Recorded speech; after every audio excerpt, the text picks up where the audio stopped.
खबर आ रही है, दिल्ली में ईरानी दूतावास में शोक का ऐलान कर दिया गया है। ईरान के राष्ट्रपति ध्वज को आधा झुका दिया गया है।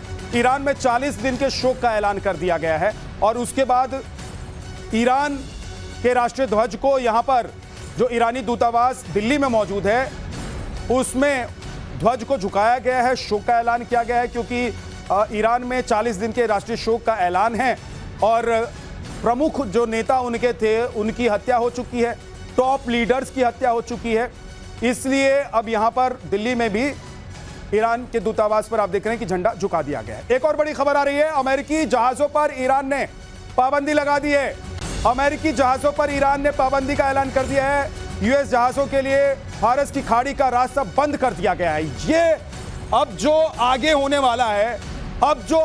वाला है वो नतीजा कुछ और होगा और उसका जो रिफ्लेक्शन होगा वो आप देखेंगे कि खाड़ी देश के साथ साथ दुनिया के कई मुल्कों को अपनी जद में ले सकता है। कैप्टन मीरा सिद्धार्थ दवे हमारे साथ हैं। मैम, क्या ये जिसकी आशंका पिछले 24 घंटे से जाहिर की जा रही थी कि अगर रास्ता रोकने की कोशिश हुई तो ये एक नया रूप अख्तियार कर लेगा ये युद्ध, वो अब दिखाई दे रहा है क्या? मैम, आपकी आवाज नहीं आ रही है, अनम्यूट कर लीजिए प्लीज। जी, सबसे पहले पैनल में मेरे सभी सीनियर्स को जय हिंद एंड विद्यानाथ जी आपको, टाइम्स ऑफ नव भारत के सभी दर्शकों को जय हिंद। बिल्कुल सही कहा आपने ये। अगर हम कल का और आज का ये 2 दिन का थोड़ा विश्लेषण अगर देखें, 2 मिनट का मुझे समय दीजिएगा, तो इसमें मुख्यतः हमें इम्पोर्टेंट 3 चीजें देखने को मिलती है।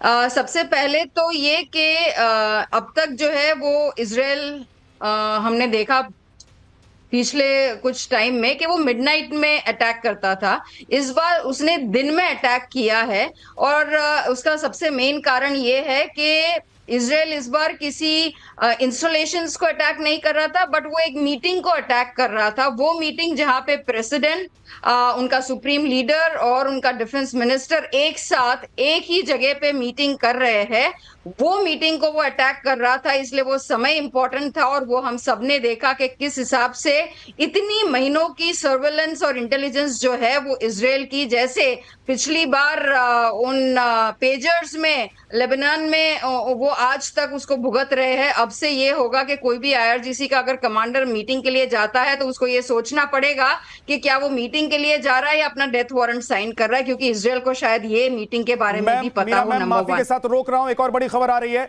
अमेरिका के खिलाफ ईरानी सेना ने बड़ा दावा किया है। अमेरिकन MQ-9 ड्रोन को मार गिराया गया है, ये ईरान ने कहा है। ईरान एक तरफ अटैक कर रहा है, दूसरी तरफ दावा ये कर रहा है कि उस पर जो अटैक हो रहे हैं उसको वो नाकाम कर रहा है। ड्रोन को मार गिराने का दावा ईरान की तरफ से किया गया है। अमेरिकन MQ-9 ड्रोन को मार गिराया गया है, ये ईरान कह रहा है। सर, कुछ कह रहे हैं? देखिए, MQ-9 ड्रोन को मार गिराया, लेकिन जहां तक एयर डिफेंस सिस्टम का सवाल है ईरान की, वो बहुत कमज़ोर है।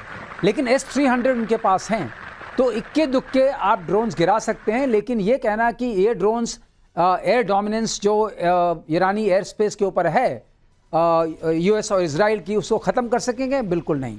एयर डोमिनेंस कंटिन्यू करेगी क्योंकि उनका एयर डिफेंस सिस्टम कमज़ोर है और इक्के दुक्के इस तरह की घटनाएं होती रहेंगी। ड्रोन है तो इसमें कोई लॉस ऑफ ह्यूमन लाइफ नहीं हुआ है, कॉम्बैट ड्रोन है। लेकिन जहां तक सवाल है जो टारगेटिंग इंटेलिजेंस है, जिसकी बात अभी हमारी वो कैप्टन मीरा कर रही थी, वो targeting intelligence US and Israel के पास बहुत अच्छे से अवेलेबल है, सटीक अवेलेबल है।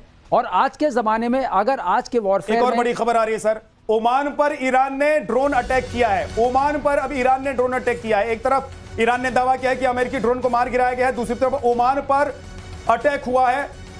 दुख पोर्ट पर 2 ड्रोन से ईरान ने यह हमला किया है और इस हमले में कितना नुकसान हुआ है उसकी जानकारी तुरंत आपसे साझा करूंगा, लेकिन साथ साथ बताता चलूं आपको कि बिना रुके आपको हम ये नॉन स्टॉप कवरेज दिखा रहे हैं। युद्ध से जुड़ी हुई एक एक खबर आप तक पहुंचा रहे हैं, एक एक तस्वीर सबसे पहले नव भारत पर आप देख पाएंगे और जो एक्सपर्ट्स हैं उनका बड़ा पैनल लगातार हमारे साथ जुड़ा हुआ है। मीरा मैम, ये एक तरफ ड्रोन को गिराने का दावा करना और दूसरी तरफ अब ओमान पर ड्रोन से अटैक करना, ईरान चुप नहीं बैठने वाला है, ऐलान कर चुका है, लेकिन ईरान के चुप नहीं बैठने से यह युद्ध और लंबा खींचेगा और आगे बढ़ेगा। सवाल यह है कि क्या ईरान को सरेंडर कर देना चाहिए?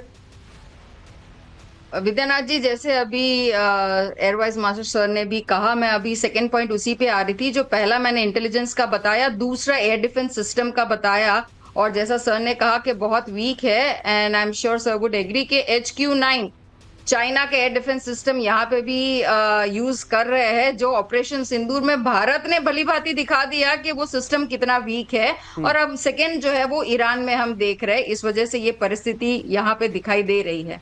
और नंबर 3 जो आप इंपॉर्टेंट बता रहे हैं कि किस हिसाब से अब ईरान जो है वो रिटेलिएट कर रहा है, इसका महत्वपूर्ण कारण जो है वो ये है कि अनलाइक वेनेजुएला, ऐसा नहीं है कि मदुरो को यहां से उठा लिया गया and there is change in the government and there is a shift. Iran जो है वो ऑलमोस्ट 4 फोल्ड अपने सक्सेशन के द्वारा ऑलरेडी काम करता है। ईरान बहुत अलग है जब वो वर्किंग के मोड में आता है यहाँ पे जी। तो यहाँ पे जो हम बात कर रहे हैं वो ये है कि अगर इनका अभी का जो सुप्रीम लीडर है खमेनी, अगर उसको एलिमिनेट कर दिया गया तो already next second, third, fourth, fifth जो उनके सक्सेशन है वो ऑलरेडी प्लान्ड है। नंबर 1। नंबर 2, उनके जो इवन ऑर्डर सिस्टम है, ऐसा नहीं है तेहरान को वहां के जो कमांडर्स है उनको वेट करना पड़े, वो भी एक ऑटोनोमस मोड में चलते हैं कि अगर ऐसी परिस्थिति आ जाती, क्योंकि ईरान बहुत पहले से रेडी था कि ये होने वाला है, तो अगर ऐसी कोई परिस्थिति आ जाती है जिसमें उनके सुप्रीम कमांडर एलिमिनेट होते हैं, तो जो कमांडर्स है उनको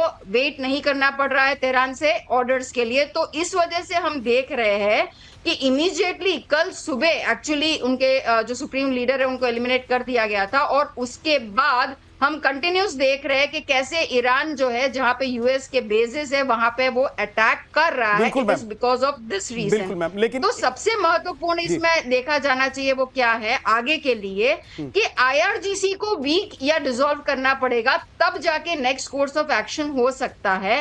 एंड और एक इंपॉर्टेंट बात है कि जब तक IRGC डिसॉल्व नहीं हो जाता, एंड ईरान का बाल्कनाइजेशन वो बहुत एक इंपॉर्टेंट चीज है, क्योंकि ईरान अपने आप में इतना स्ट्रॉन्ग मिलिट्री है, ह्यूज है।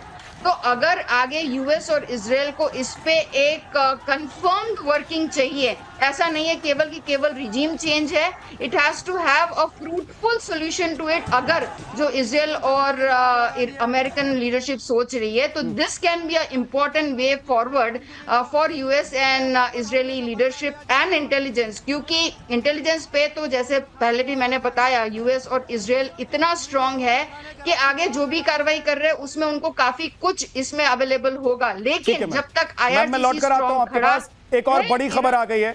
एक और बड़ी खबर इस वक्त की, ईरान ने जामकरन मस्जिद पर लाल झंडा फहराया।